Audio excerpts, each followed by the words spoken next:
Moi, je suis né dans l'hôtellerie. Mon papa avait un petit hôtel à Sierre avec une brasserie et j'ai grandi là-dedans. Donc je pense que c'est Obélix qui tombe dans la marmite. En rentrant de vacances une fois, quand j'avais 10 ans avec mes parents, qui s'étaient arrêtés dans un grand hôtel à Lisbonne, ce jour-là, je me souviens que j'avais décidé de faire l'hôtellerie, de travailler dans les grands hôtels et de gagner 10 000 francs par mois. Du rêve d'enfant à la réalité, sa vocation d'hôtelier, Pierre Bercla l'a exercé aux quatre coins de la planète. Depuis 7 ans, il dirige les Sources des Alpes, un relais et château. Un retour aux sources pour le Sierrois, 20 ans après un stage dans les cuisines de ce 5 étoiles. Je me suis plus laissé guider par mon instinct et oui, les opportunités. Par chance, les portes se sont ouvertes au bon moment. J'ai pu rejoindre très rapidement le Lausanne Palace avec Jean-Jacques Gauer, qui m'a tout appris et on a fait des choses absolument extraordinaires. On a redonné vie à ce bâtiment qui est magnifique. En 2000, le couple Bercla atterrit à Jérusalem à l'American Colony Hotel, juste avant la deuxième intifada. Le soulèvement des Palestiniens, une étape marquante dans la carrière de l'hôtelier. Alors ce qui était impressionnant par la suite, c'est le lendemain, tous mes clients sont partis, évidemment. Et l'hôtel s'est rempli de journalistes. C'était l'hôtel où tous les grands stars journalistes descendaient et descendent encore maintenant.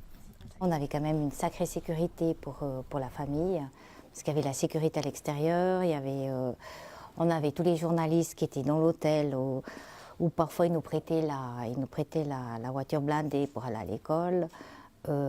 Non, c'est un gros confort de vivre dans ces hôtels. Ouais. La sauna, ça te va? Ouais, super.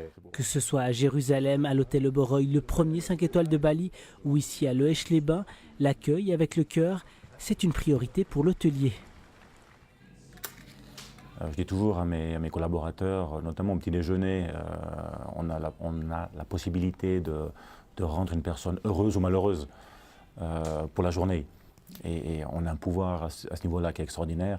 Mais rien que de se lever le matin en se disant on va faire du bonheur, on va donner du bonheur, on va faire plaisir aujourd'hui, je trouve que c'est quelque chose d'extraordinaire. C'est presque comme être un fabricant de jouets à petite échelle, c'est magnifique. Des clients devenus amis leur rendent une dernière visite. Le couple s'apprête à tourner la page pour relever un nouveau défi dans un restaurant de la région sierroise. Didier Binder, vous nous avez rejoint sur ce plateau avec vos deux invités, Pierre et Joël Bercla. Bonsoir à vous, bienvenue. Alors Pierre Bercla, votre parcours de l'école hôtelière de Lausanne, très réputé, différents 5 étoiles à Loèche-les-Bains. Quand vous regardez, quand vous jetez un œil dans le rétroviseur, vous êtes surpris de ce parcours ou c'est finalement le parcours classique d'un hôtelier? Classique, je ne sais pas, surpris... Non, même pas vraiment. J'ai eu passablement de chance aussi, d'être au bon moment, au bon endroit, de rencontrer les bonnes personnes, d'être fort bien secondé avec ma femme. Et après, je pense qu'on s'est bien débrouillé. Je vous ai rencontré à Loèche-les-Bains, on a parlé un peu de ce parcours. Il y a une étape qui vous a marqué fortement, c'est le passage à Jérusalem, à l'American Colony. 34 ans, on part dans un challenge incroyable. Au final, le challenge d'hôtelier s'est complètement transformé. Vous êtes arrivé à une période particulière, l'intifada, le début de la guerre? Non, enfin, je ne l'ai pas pris comme un challenge, enfin un changement de challenge, que ce soit l'hôtelier à autre chose. Le challenge, oui, il était énorme. On est parti là-bas, on ne connaissait pas les us et coutumes, donc on a tout dû apprendre ça au préalable. La guerre, on a eu un mois avant l'intifada qui était merveilleux. La guerre a commencé et on a dû changer de fusil d'épaule, comme on dit. Hein. Et les attentes des clients étaient totalement différentes. Donc on a dû vivre au jour le jour. Tout ce qu'on a appris à l'école, les bases restent les mêmes, quoi. Il faut quand même faire plaisir aux clients, que ce soit un journaliste ou un touriste. On est là pour la même chose. Votre hôtel à Jérusalem, c'est un endroit particulier. Il y a des gens importants qui sont venus là. Il y a eu des alertes à la bombe. Dans les images, on vous voit avec Shimon Peres, vous avez rencontré Yasser Arafat, c'est un parcours incroyable pour un Valaisan qui part comme hôtelier. Oui, et donc étant suisse, donc on était neutre, j'ai eu le privilège de rencontrer Arafat, donc il me fallait rencontrer Shimon Peres pour rester dans la neutralité. C'est des personnalités quand même qui ont marqué l'histoire.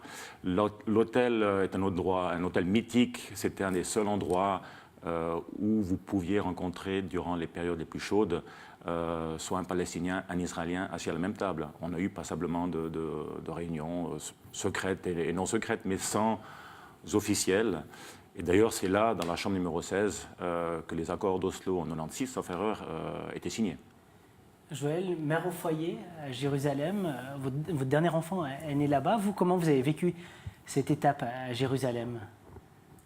Moi, comme je vous ai expliqué, j'ai l'impression d'être au milieu d'un film, de vivre au jour le jour, d'être impressionnée par tout ce qui se passait à côté.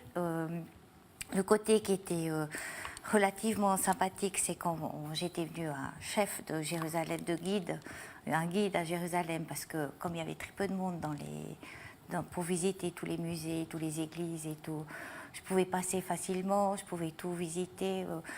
Non, Vous avez vécu en famille là-bas? Comment vous étiez disponibles les uns pour les autres, où il y avait ce côté non seulement hôtelier, mais un petit peu ambassadeur qu'il fallait jouer? Vous aviez de la disponibilité, quoi? Bon, on habitait dans l'hôtel, donc on se côtoyait au quotidien. Pour moi, ça a toujours été important de pouvoir que la famille puisse participer à la vie de l'hôtel. Et les enfants, donc les clients, quand vous le faites avec le cœur et à la fin de la journée, il faut quand même que la satisfaction du client soit là.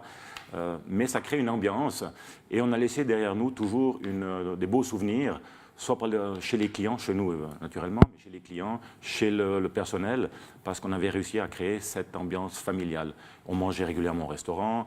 Noël, on a toujours passé Noël le 24 au soir, le Noël en famille dans le restaurant, et des fois avec des clients, on les invitait avec nous, et ça crée une famille. Alors vous avez des années d'hôtellerie derrière vous, Jérusalem, ensuite Bali, pour finir à l'Ouesh-les-Bains. Qu'est-ce qui a le plus changé pour vous dans ce métier d'hôtelier aujourd'hui? Internet. Dans l'hôtellerie de luxe, notamment, aujourd'hui, on passe beaucoup plus de temps à devoir comparer nos prix avec nos concurrents pour être toujours compétitif. Et ça change au quotidien. Vous ouvrez la télévision, vous allumez la télévision, vous avez tout de suite les pubs pour Trivago, pour Booking et tout ça. Alors, c'est très bien pour les clients, mais d'un autre côté, on est sans arrêt sur la brèche, sans arrêt sur la lame de rasoir. Ça veut dire moins de temps pour le client aussi au jour le jour dans l'hôtel? Alors justement, c'est plus de temps pour les petits hôtels, pour nous, plus de temps passé dans les bureaux, à discuter avec nos collègues pour savoir si on est juste, si on fait juste. Et c'est un peu moins de temps avec les clients, oui. Changement d'orientation, le retour en Suisse, en Europe, à Rome puis à l'Ouesh-les-Bains, c'était un choix familial. Aujourd'hui, 50 ans, vous tournez la page de l'hôtellerie pour vous diriger vers la restauration. C'est un challenge, un pari qu'on embrasse comme ça à bras-le-corps en famille? À bras-le-corps avec la famille, ça, l'avenir nous le dira. Mais oui, c'est une opportunité qui est venue à nous. L'hôtel, le restaurant La Contrée à Murat, très connu pour les tartares, est venu en fait à nous. Et c'est un endroit qui a une âme. On ne cherchait pas à partir, on ne cherchait pas vraiment à quitter l'hôtel, même que les temps deviennent très très difficiles. Mais ça nous a frappé à la porte, ça nous a fait réfléchir. L'endroit est juste magnifique, il y a une âme, ça correspond vraiment à ce qu'on souhaite donner, donc continuer à donner du plaisir, continuer à faire plaisir. Et je pense que là, on va pouvoir, on va tout faire pour, en tout cas. Dans un mois, il y a du stress? Oh oui, on vient de finir de déménager aujourd'hui, d'ailleurs. Non, c'est beaucoup de stress, oui. Mais en même temps, toujours dans le service, c'est un métier qu'on connaît. Oui, et puis on pourra maîtriser plus de choses à notre compte. J'aurais juste voulu signifier encore une chose tout à l'heure dans ce qui a beaucoup changé dans l'hôtellerie, c'est que les coûts, notamment en Suisse, continuent d'augmenter et les prix continuent de baisser. Donc un jour, c'est juste pas possible. C'est une rentabilité difficile à trouver. Et puis pour nous, en tant que directeur, ça devient de plus en plus difficile. Les marges sont très très faibles. Et là, donc, je ne dis pas que ça va être plus facile, au contraire, mais on travaille pour nous. Merci beaucoup à vous d'être venu évoquer cette expérience et ce parcours sur ce plateau. Bonne chance pour votre nouveau challenge professionnel. Merci également à vous, Didier Binder.